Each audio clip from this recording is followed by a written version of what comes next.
Olá, pessoal, bom dia, bom sábado para vocês. Que Papai do Céu os abençoe imensamente. E embora as notícias estejam um pouquinho pesadas e as coisas estão começando a ficar difíceis de segurar, nós temos o Dr. Renato Gomes para renovar as nossas esperanças e a nossa energia para continuar nessa luta. Porque desistir não é uma opção, certo, doutor? Com certeza, Camila, tem que ter paciência, né? Assim, eu tenho falado, a gente tem três premissas. Eu presumo a inteligência do presidente, ele sabe o que está fazendo, tem todo o controle da situação. É só prestar atenção no que ele fala, na tranquilidade, na ironia, no sarcasmo. Tudo bem, concretamente não apareceu nada que a gente gostaria ainda, sim, mas a gente não sabe o que está acontecendo no submundo, nos bastidores. Segunda coisa é o pleno apoio das Forças Armadas. As Forças Armadas têm uma dívida para com a sociedade, por ter largado o país em 1985 para esse pessoal que está aí. Tem uma dívida muito grande para a sociedade, né? Por ter permitido fazer o que fizeram com a educação, o que fizeram com a comunicação com a imprensa, né? E deixou ser entranhada, né? Ser feita essa lavagem cerebral, essa doutrinação gramsciana. E terceiro, a gente está num estado de guerra. É uma guerra invisível, uma guerra suja, sim, mas todos os elementos estão aí, elementos biológicos, elementos bacteriológicos, elementos cibernéticos, informação, desinformação, o uso do ativismo judicial, patrocinado ali, alimentado por esses agentes de subversão social, né, na expressão que eu gosto do Márcio Schiller. Então, está tudo desenhado. A única coisa que não está em campo ainda é a força militar. Então, a gente tem que estar tranquilo, tudo irá acontecer no momento certo. Então, para justificar o que está acontecendo hoje, né, o presidente não está fazendo absolutamente nada, só há uma resposta. Ele sabe o que vai fazer, ele sabe o que tem que fazer. Porque enxergar isso como se fosse a coisa mais normal do mundo, como se os inimigos fossem arrancar o presidente do lado da cadeira e transformar o país numa ditadura, eu vejo com muita inocência. Né? Nitidamente, a gente está raciocinando com o fígado, deixando as nossas emoções tomarem conta e perdendo um pouco a clareza de raciocínio, saindo um pouco desse cenário, olhando mais de fora, né? Procurando ser mais, eu diria, cirúrgico naquelas observações. Então, um pouquinho de paciência, as coisas vão acontecer e serão tão grandiosas que vai justificar retroativamente tudo que não foi feito. Todas essas aberrações que têm acontecido, tudo isso ficará justificado. É o que eu espero, sinceramente. Eu não espero nada menos do que isso. Doutor, então eu queria que o senhor começasse falando acerca da prisão do Roberto Jefferson, que eu já friso. O pessoal vem, eu não gosto dele, ele é infiltrado. A questão não é gostar ou não gostar, isso aqui não é concurso de beleza, e sim a sequência de prisões arbitrárias, porque hoje prende alguém que você não gosta, amanhã está prendendo você ou alguém que você gosta, porque isso é escalonar, né, doutor? Sem dúvida, é uma prisão abusiva, uma prisão ilícita, é abuso de autoridade, ali você ataca ali a liberdade de expressão, a vedação, a proibição de vedação, a proibição de censura. Óbvio, o Roberto Jefferson exagera na fala, ele injuria, ele difama, ele calunia, ok, mas tem um processo penal ali específico para isso. Não é caso de prisão agindo de ofício, um judiciário agindo de ofício. Né? Então, assim, está tudo errado. Mas nosso Estado de Direito ruiu e nós não somos hoje um regime democrático realista. A gente vive de retórica. Então, não é surpresa ter acontecido. Eu já tenho dito, o presidente está escalando as ações dele, né, as falas, né, as atitudes, ele está atacando direto o sistema eleitoral e os ministros que estão ali à frente disso, fazendo política, atividade política partidária, atrapalhando as atividades do legislador que atentam aí contra a vontade popular, né? E, por outro lado, esse pessoal que ele está atacando não tem como retroceder, porque ou eles serão extremamente desmoralizados, né? Extremamente desmoralizados, ou, eu diria, não tem o que fazer. Eles têm que avançar para acompanhar o presidente, contando que o presidente é um fraco, não tem apoio militar, está preocupado com a repercussão internacional e por aí vai. Então, eles se valem disso. Se valem como se o presidente estivesse ainda doutrinado com essas falácias ensinadas nas faculdades, como o tribunal tem a última palavra sempre, manda no país, ele não pode fazer nada porque comete crime de responsabilidade. Só que isso já ruiu, como as próprias falas dele nas últimas semanas já vem demonstrando, desmascarando o que está acontecendo. Então, previsível, mais do que previsível o que está acontecendo. Doutor, a prisão do deputado federal Daniel Silveira abriu esse precedente todo se, por exemplo, a PGR ou o Senado tivesse tomado uma atitude contra a prisão de um deputado federal, nós não estaríamos vendo, por exemplo, hoje a prisão do Roberto Jefferson? O que a PGR poderia fazer para impedir? Dar um parecer contrário? Ela deu um parecer contrário à prisão do Roberto Jefferson, foi atropelado. PGR não tem força. PGR, ela não o que a PGR faz não vincula o juiz.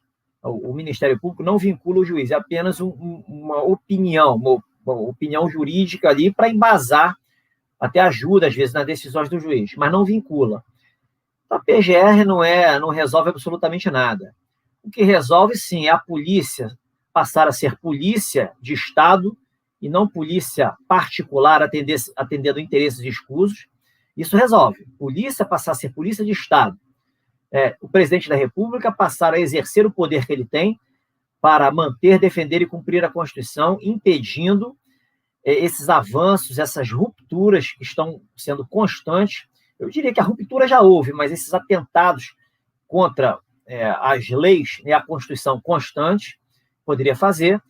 E as Forças Armadas, idem, né, devendo garantir as liberdades.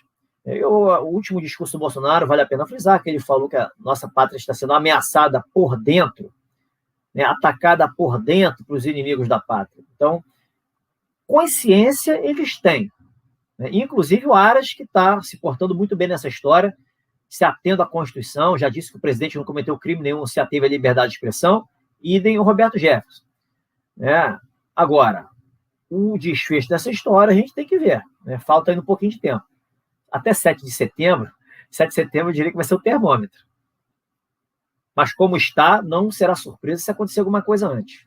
Doutor, a gente está falando muito de 7 de setembro. Que vai ser o termômetro. Eu sei que o senhor não pode dar certeza de nada e é até perigoso, inclusive, falar sobre aquele artigo de 3 números, né? Que a gente também não pode pronunciar, porque nós chegamos num patamar que a gente nem sabe mais o que pode dar prisão e em que momento pode dar prisão. Então, a gente não pode citar esses números. O senhor acha que vai acontecer esses números, né? Esses 3 números, ou 762. ele vai...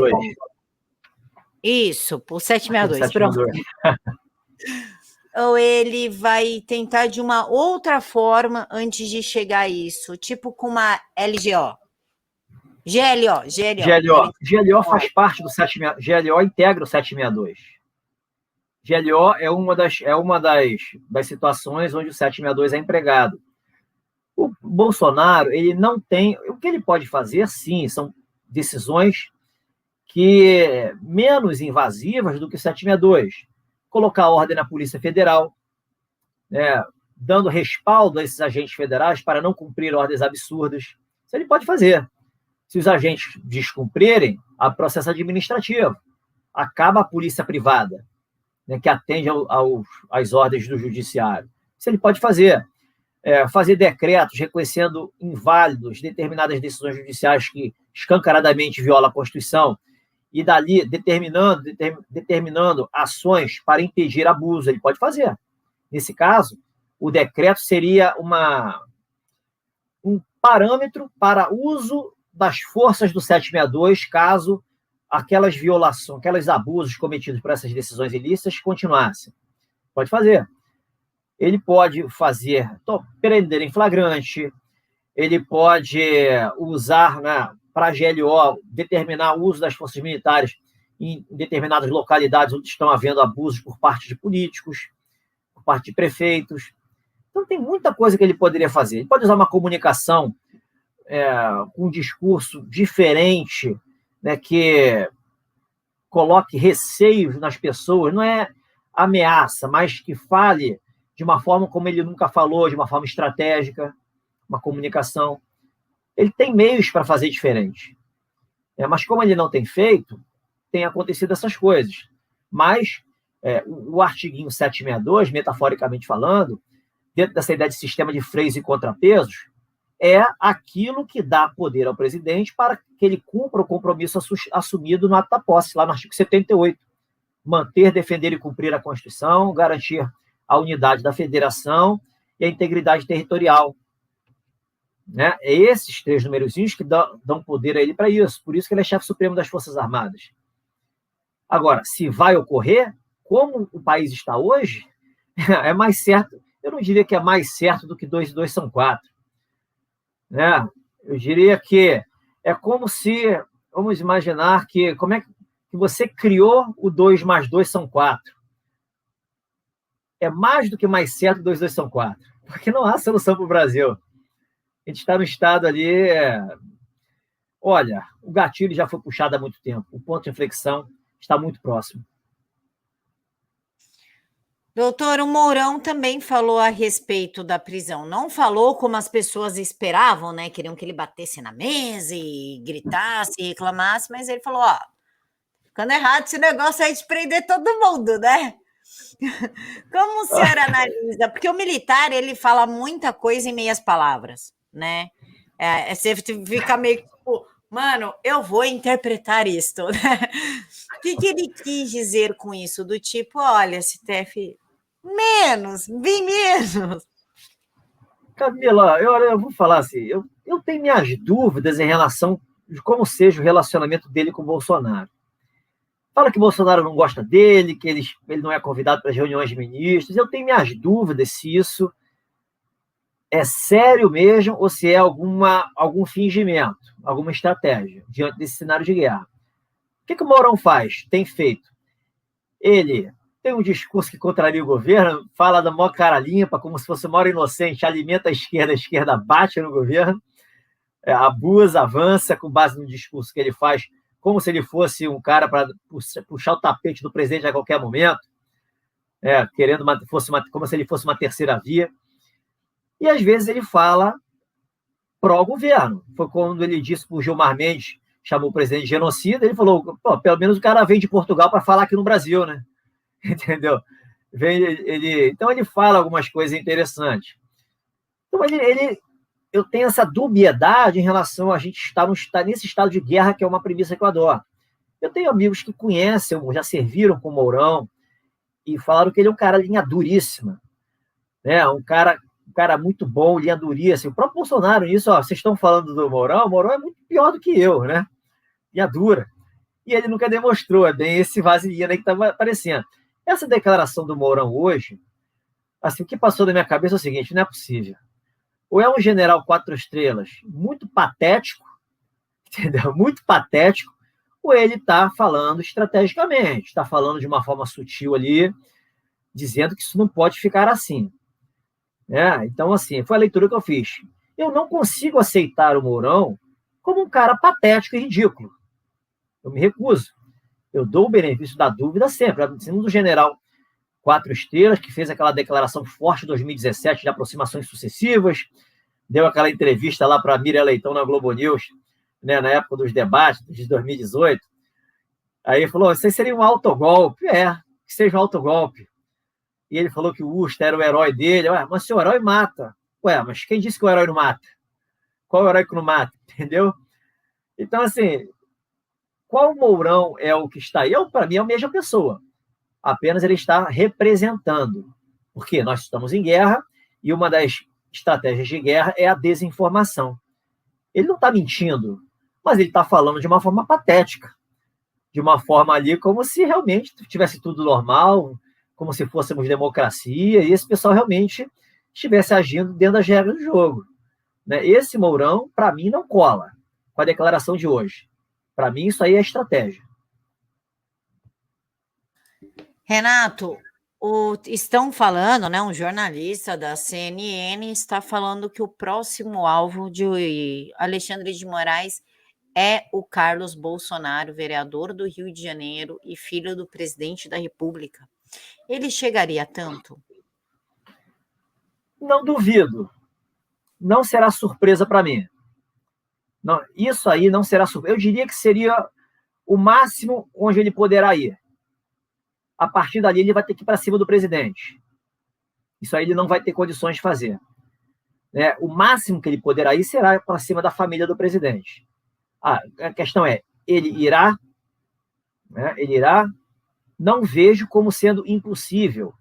Por quê? Porque até hoje o Bolsonaro não mostrou força. Ele fala, ele encara, ele expõe as vísceras do sistema, mas ele nunca intimidou, efetivamente. Então, se você não intimida, teoricamente, para esse pessoal, é como se você não pudesse fazer nada, como se você não tivesse apoio militar, ou como se você tivesse medo de uma narrativa de que você é um sujeito golpista, um ditador. O que está por trás disso tudo? Eu não sei o que o ministro pensa, não sei quais serão as intenções em ir para cima do Bolsonaro. A única certeza que eu tenho aí a questão um pouquinho de percepção da vida, a leitura de vida, a semeadura livre, a colheita obrigatória. E a colheita que virá aí pela frente não será boa. Doutor, Flor de Lis. Flor de Lis foi presa, já estou eu querendo soltar a mulher aqui. A Flor de Lis, ela foi caçada e presa. Ela foi presa na sexta-feira, caçada, acho que se não me engano, na quarta. Mas ela ficou todo esse tempo, desde o dia que ela cometeu o crime, até hoje atuando normalmente no Congresso e tudo. Inclusive, parlamentares votaram contra a cassação dela, tipo, né? Mas, em compensação, o Daniel Silveira continua preso, mesmo com fiança paga. É 2 pesos, 2 medidas? Com certeza. Daniel só será solto quando isso acabar. Roberto Jefferson, para mim, só será solto quando isso acabar. Quando acabará? Eu não sei dizer, mas eu aposto que seja em setembro. Esperar que o sistema de direito funcione, que o sistema de justiça funcione, com o que está aí, é acreditar no Coelhinho da Páscoa. Eu não acredito. Eu acho até bonitinho, os desenhos, os enfeites, mas eu não acredito. Eu sei que é brincadeira. Doutor, o embaixador da China, ele comemorou a prisão do Roberto Jefferson. O que ele tem que comentar? Ele escreveu lindo dia, um monte de palminha. Não está na hora de despachar este cidadão? Olha, Roberto Jefferson deu um monte de paulado nesse embaixador da China. Deu um monte de paulado. O cara tripudiou. Quem fala o que quer, escuta o que não quer, entendeu? Óbvio, ele está agindo de uma forma que é desagradável, desrespeitando a soberania nacional. É questionável, Muitos acham que sim, pelos tipos de tweets que ele faz, uns são mais agressivos do que dentro do normal, de um ambiente pretensamente diplomático. Então, o que está em questão faz parte da guerra. É um ataque à soberania brasileira de uma forma sutil, de uma forma velada, por meio de agentes internos que patrocinam os interesses do país estrangeiro, em troca de quê? Talvez seja em função de algum detalhe que vincule esses interesses estrangeiros ao agente subversivo interno, talvez seja por isso que ainda não aconteceu nada. Porque quando se vincular um pagamento a alguém especificamente, já era. Já era, não tem o que segurar mais, entendeu? A conta fecha. Até que ponto não é... Estou especulando, mas até que ponto não é algo nesse sentido? É uma guerra onde a pátria está sendo atacada por dentro, com interesses de países estrangeiros, como o próprio presidente tem dito? Sim. Mas o que justifica essa passividade, essa vista grossa? A gente não sabe. Mas a gente tem que entender que há coisas por trás. Enquanto a gente não entender isso, a gente vai ficar querendo uma solução para ontem. A solução existirá e será por meio militar. Ninguém tem que ter dúvidas em relação a isso. Mas confie que tudo vai terminar bem por meio militar. Renato, o Roberto Jefferson também soltou um áudio falando que a China tinha supostamente comprado, o Supremo Tribunal Federal. Essa prisão pode ser em decorrência de alguma denúncia que ele faria, por exemplo, semana que vem, de algum material que ele receberia, porque inclusive agora ele é vizinho do Cabral e do Jairinho, né? Uma coisa meio assustadora. Não pelo Cabral, e sim pelo Jairinho. Pode ser algum recado que quiseram dar para ele? Ora, se o Roberto Jefferson tem provas, certamente já estão com outras pessoas. Isso aí, pelo jeito, vai pipocar. Isso vai aflorar. Outra coisa, se isso aí é verdade, eu tenho certeza absoluta que o governo tem provas também. O sistema de inteligência toda à disposição que tem. Chega a GSI, a ABIN, inteligência das Forças Armadas, inteligência da Polícia Federal, né? A forma como Bolsonaro vem expondo as vísceras disso aí, desse judiciário. A gente está especulando aqui, mas isso tende, a verdade sempre vence. Não adianta. Por mais que a gente queira abafar as coisas para levar alguma vantagem, para esconder aquilo que nos compromete, a verdade sempre aparece. E ela está vindo à tona o tempo inteiro. Veja o que aconteceu com o TSE, com as provas que o Bolsonaro mostrou. Veja o que está acontecendo com os próprios ministros do Supremo. Eles estão demonstrando uma força aparente, mas é uma demonstração de força, mas eles perderam qualquer legitimidade. Eles não têm como recuperar a mínima credibilidade para fazer jus a ocupar aquelas cadeiras deles. Então, e eles estão agredindo toda a população. Quanto tempo eles se sustentam ali? É questão fática, não é nem questão de direito, é questão fática. Porque hoje vigora a lei da selva aqui no Brasil, a lei do mais forte. E eles não têm essa força que eles acham que têm. Então, eles estão tranquilos por enquanto, porque não houve uma reação. Mas, inevitavelmente, vai chegar. Ninguém tem que ter dúvidas em relação a isso.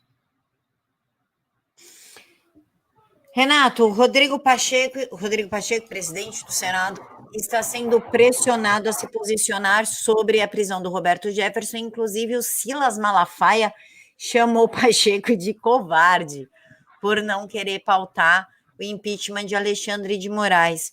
Com essa pressão toda que o Pacheco está sofrendo, você acredita que ele vai começar também a agir contra o Supremo? Não acredito. Não acredito. Segundo, falo que ele tem processo no Supremo, tem causas milionárias, não sei se isso é verdade, mas eu não acredito, pela postura que ele vem adotando até agora, falando em democracia, em respeito às instituições, como se estivesse tudo normal. Não acredito, é mais do mesmo. Saiu a Alcolumbre, entrou o Pacheco e ficou a mesma coisa. Não vai fazer absolutamente nada. Inclusive, o ministro Tarcísio, ministro da Infraestrutura, se Deus quiser, futuro governador do estado de São Paulo, ele criticou o STF pela prisão do Roberto Jefferson. Ele disse: está se criando um precedente perigoso. A gente começa a ver, antes o Tarcísio nunca tinha falado nada, nem o Mourão, né? Por exemplo. Então a gente começa a ver aí uma movimentação de críticas. Isso é um bom sinal? Sim, sem dúvida. Partido do Executivo ainda, com certeza. Mas, assim, e ele é militar também, o Mourão é militar. O que é mais interessante nisso tudo é o silêncio. O silêncio. Bolsonaro não deu um pio hoje. As Forças Armadas, pelo menos eu não escutei, qualquer general falando qualquer coisa. O silêncio está ali, aquele silêncio ensurdecedor. Isso é interessante. Isso é interessante. Ninguém jogou energia fora. Por quê? O que está por trás disso? Veio o Tarcísio, soltou essa nota. Nota simples, bem humilde, bem recatada, mas não deixou de ser uma manifestação. Está se criando um precedente perigoso, mas o precedente já foi o inquérito na restauração lá em 2019. Isso é uma mera consequência daquele perigo que foi legitimado e que se permitiu que que fluísse até então sem nenhum obstáculo. O precedente já foi criado lá atrás. Isso que aconteceu foi uma mera consequência do precedente, copiado agora pelo TSE, olha que bacana, para atacar o presidente da República. São os dois tribunais onde integram ali membros do STF atuando em conjunto para atacar o presidente da República.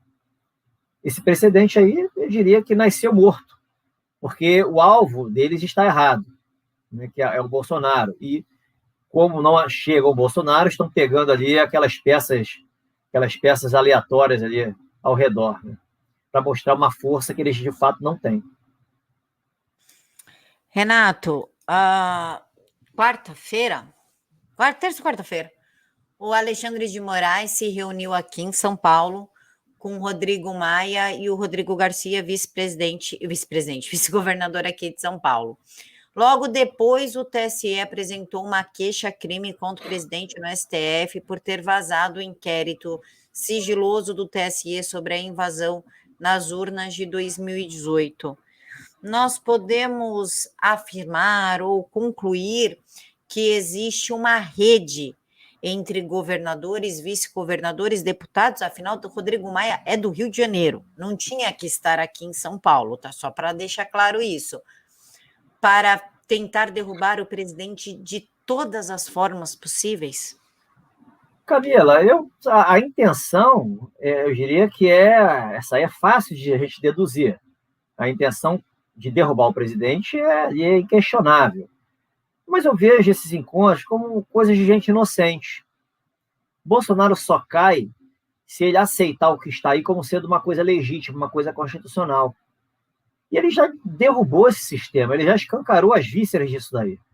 Então, pouco importa se o Alexandre de Moraes se encontra com o Rodrigo Maia, se o TSE abre inquérito, eles estão colocando a corda no próprio pescoço.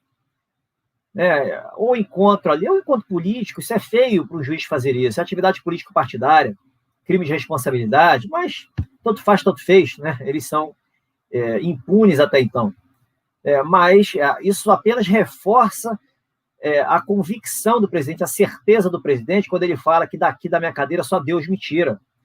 Ele sabe que são juízes extremamente suspeitos para julgar qualquer coisa contra ele e contra o governo. Né? Porque o que é um juiz suspeito? Duas das causas de suspeição é quando ele é inimigo da parte, quando tem interesse na causa. Juízes, quando julgam sob suspeição, a decisão é nula. E decisão de juiz suspeito, né, o juiz que julga sob suspeição, ele comete crime de responsabilidade. Então, o Bolsonaro está extremamente tranquilo, ele não está nem um pouco preocupado com esses inquéritos. Não tem como ser implementado absolutamente nada que sair dali. Alguma possibilidade de tentar empreender o presidente? Só se os agentes da Polícia Federal que tentarem isso estiverem fora do seu juízo perfeito. Não tem outra solução. Eles podem tentar. Como é que eles serão recebidos? Essa é a questão. Né? Não vejo sentido nisso. Né? Se os agentes da Polícia Federal tiverem o mínimo de juízo, seria uma ordem, aquela ordem limite para eles testarem a fidelidade ao ministro ou a lei, que diz que não se cumprem ordens ilegais, que é um dever funcional. Até porque a ordem em si, o objeto da ordem, é a mais grave de todas, né? É uma ordem da mais grave de todas. Você prendeu o chefe de Estado com base em quê? Ainda por cima, uma decisão monocrática, sem fundamento jurídico, né? Um tribunal de exceção, sem participação da PGR, sem autorização da Câmara dos Deputados, que dá ensejo à abertura de processo criminal, sem ter cometido qualquer crime. Né? A questão é, se o presidente da República quiser, né, se ele achar necessário, ele já pode deixar as forças especiais lá no Palácio do Planalto para dar boas-vindas aos policiais. Porque, assim, olha, a gente está no estado de coisas, tudo é possível, tá? A gente está especulando, mas tudo é possível. O que passa na cabeça das pessoas? Né? É que eu estou imaginando a PF batendo lá às 6 horas da manhã, e aí o segurança olha bem, né? Porque segurança deles são todos generais e tal, olha com aquele olhar assim e fala, pois não, moço? Não, é que, sabe como é que é? É que, tipo, sabe o Alexandre de Moraes? Então, ele pediu para vir prender o presidente. Olha, é impossível, isso é impossível. Falando em possível, doutor, vamos falar de Joyce Hasselman, sim, nós temos que falar dessa porca de Troia completamente maluca, insana, porque a Polícia Civil, a Polícia do Distrito Federal, concluiu que ela caiu da própria altura, que não houve qualquer tipo de agressão tipo, aquela bituca de cigarro que ela achou, o tal do objeto era uma bituca de cigarro, que ela se contradisse ali numa entrevista da CNN. Primeiro ela falou que, olha, se vocês tivessem ficado 5 minutos a mais, vocês tinham achado o objeto junto comigo. E aí, 10 minutos depois, na mesma entrevista, ela fala, eu achei esse objeto quando eu estava arrumando a sala para vocês da imprensa. Ou foi depois ou foi antes. Os dois realmente não dá. E aí ela tentou criar uma historinha meio tipo, sei lá, Spider-Man, de que foi algum bolsonarista que entrou lá por locais que não tinham câmeras. Enfim, ela criou aquele mundo de Nárnia bizarro ali, um mundo de Nárnia para maiores de 18 anos, e foi concluído que não, que ela mentiu. Isso não é falta de comunicação de crime, doutor? A questão ali, para mim, foi o seguinte, vou especular. Algo aconteceu, certamente ela tomou uma surra, não dá para negar. Como entraram lá, não sei. A questão é, só existe uma entrada no prédio? Só existe uma entrada? Um serviço feito por profissionais? Você não, entra é assim lá. Você tem 2 entradas, na verdade, né? Só que tem as cabines e você praticamente tem que falar a marca da sua calcinha e a data da compra para que eles chequem no sistema. E por onde você vai, tem câmera. Não tem como fugir disso. Tem câmera. Quando ela fala que tem pontos cegos, não é bem assim, não. Para você chegar no ponto cego, você tem que passar pela câmera. Aquelas pancadas que ela tomou, aquilo ali não foi queda. Não foi queda. Quem estudou um pouquinho de medicina legal, aquilo ali não foi queda. Não foi batida de carro. Foram pancadas localizadas.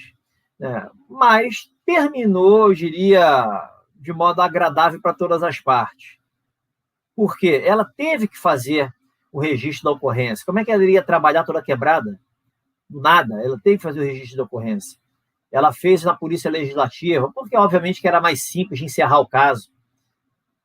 Então, assim, não envolveu a Polícia Federal, porque a Polícia Federal poderia ir mais a fundo, ia trazer coisas que talvez fossem desagradáveis. E, no final das contas, não houve, no exame de corpo de delito, o marido não tinha nada, e as câmeras também não gravaram nada, então o relatório foi um relatório de conveniência. Queda ali, encerrou o caso. Tranquilo, as pessoas sabem que ela apanhou, não sabe o motivo, não sabe o que houve ali, ninguém vai ficar sabendo, se um dia, se ela não quiser falar, e se quem fez aquilo, ou os que fizeram aquilo, se não vierem a público dizendo por que fizeram, acabou, caso encerrado. Mas fica o relatório oficial. De qualquer forma, o relatório diz que ela caiu. Então fazer o que com esse relatório? É um relatório inútil. Não, mas eu quero saber se isso caracteriza a falsa comunicação de crime. Não. Não, por quê? Ela apanhou. O relatório, ela não apanhou. Eu diria que se houve crime, para mim, foi falsidade ideológica desse relatório. Não foi a declaração dela. Pelo tipo de pancada que ela tomou, como ela estava marcada. Eu acho que nesse caso aí, se o advogado que ela tem experiência no caso, ela sai por cima. Esse relatório aí não convence. Todo respeito à polícia, relatório aí, queda daquele jeito ali, não vai enganar o outro, né? Sei. Eu tenho uma tendência a confiar na polícia. Eu tenho, eu também, sem dúvida alguma. Mas esse relatório queda, quebrou costela, quebrou maxilar, lateral do olho, dente machucado. Quebrou costela. Hã? Não quebrou a costela. Tudo bem, mas que queda é essa? Onde você perde um dente, você fica com o hematoma localizado, maxilar deslocado, têmpora roxa, olho roxo. Foram quantas quedas? Uma queda ser tudo isso ao mesmo tempo? Não vai. Olha, esse relatório, todo respeito, não convence. Tá? Não convence. Igual está me lembrando aqueles casos do PC Farias, onde houve vários ali exames contraditórios, exames forçando a barra por uma coisa, é mais ou menos isso. Né? É um relatório que não convence. Não convence, é um relatório dúbio, ele é facilmente desmascarado por um legista de ponta. Pega um cara sério que ele desmascara esse relatório. Eu não confio nesse relatório. Eu confio na polícia, mas nesse relatório não. O objetivo, na minha leitura, foi para encerrar o caso. Que bom, aí ela para de usar essa droga como palco. Doutor, já que a gente está falando de pessoas malucas, hipócritas, vamos falar só para a gente finalizar, do presidente da Argentina, o Alberto Fernandes, e João Dória. Ambos são ditadores sem noção e praticamente promoveram a fome por onde passaram. O Alberto Fernandes, após elevar a inflação da Argentina em quase 50%, fazer os argentinos tentarem fugir de lá, vir para o Brasil, ainda bloqueou as fronteiras. Ele está tocando terror, não fala nada do campo de concentração de Formosa, que é uma província dentro da Argentina, enfim. Ele foi pego numa festa sem máscara. E durante a quarentena, inclusive, estava lá todo pimpão, e aí e o povo passando fome, e aí essas fotos vazaram, e agora a oposição quer o impeachment dele. E nós vemos a mesma hipocrisia no João Dória, que promoveu a aglomeração com prefeitos em evento de São Paulo. As coisas estão saindo da linha pro lado dos comunistas, ou seja, eles perderam a mão porque eles se sentiram seguros demais para fazer essa escalada no mundo todo, por exemplo, na América Latina, e tentar transformar a América Latina no cinturão vermelho. Ou isso como é que eu posso dizer? É que eu não quero botar Deus dentro da política, mas isso é uma coincidência oportuna para desmascarar essas pessoas, para que a população entenda. Gente, máscara não adianta nada, entendeu? Tipo, olha o que eles fazem. Camila, mais uma vez, a gente está numa guerra, é uma guerra mundial. As coisas estão acontecendo, tudo de uma forma simultânea, e as forças militares estão de fora, estão só na observação. O que está acontecendo são coisas que estão sendo permitidas por quem tem a força efetivamente. Então, óbvio que o que os caras estão fazendo, estão dando as cartas, estão tentando impor a sua agenda, né? Mas cadê as forças militares? Elas ainda não apareceram. Faz parte do processo esses desmandos, a permissão desses desmandos para a conscientização das pessoas, alertando as pessoas por o que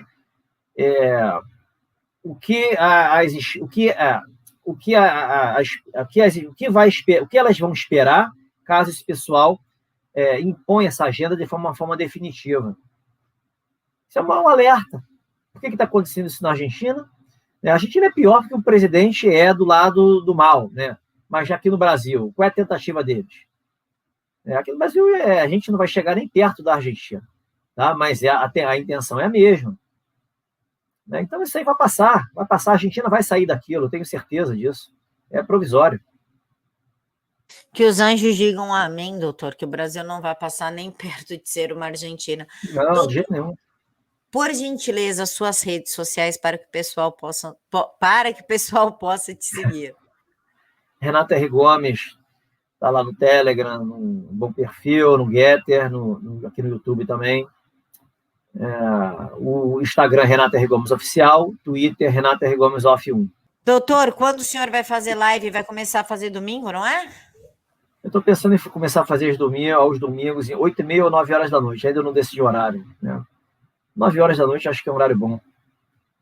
Então, a ideia é só falar coisas, novidades, fazer algumas análises diferentes. Normalmente, final de semana tem acontecido coisas interessantes. A gente passa uma visão diferente para começar a semana. Então, vocês já sabem, domingo, 9 horas da noite, encontro marcado no canal do Dr. Renato, que está aqui na caixa de informações, é o primeiro link. Mais uma vez, Renato, mais uma vez, obrigada, Renato, pela sua participação, e eu quero deixar aqui um mega beijo no coração de todos que nos acompanharam até aqui e pedir, claro, que vocês deixem um like ou dislike e comente o que vocês acharam e, por óbvio, compartilha para dar uma força aí no vídeo. Um mega beijo no coração de todos, que Papai do Céu os abençoe imensamente. Fiquem todos com Deus e até mais.